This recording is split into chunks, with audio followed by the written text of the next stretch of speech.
জাতীয় বিপ্লব ও সংহতি দিবস।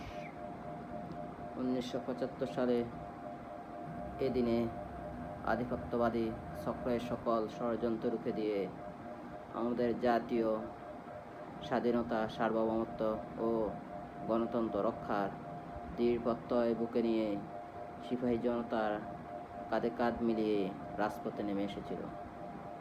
সিপাহী জনতা ক্যান্টনমেন্ট বন্দি দশা থেকে মহান স্বাধীনতার ঘোষক, বহুদলীয় গণতন্ত্র ও বাংলাদেশি জাতীয়তাবাদের প্রবর্তক, বিএনপির প্রতিষ্ঠাতা প্রয়াত প্রেসিডেন্ট জিয়াউর রহমান বীর উত্তমকে মুক্তি করে দেশ পরিচালনার গুরুত্ব অপন্ন করে।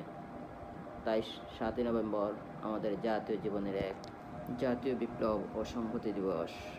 ঐতিহাসিক সেদিন গড়েছিল ঐক্যের বাংলাদেশ।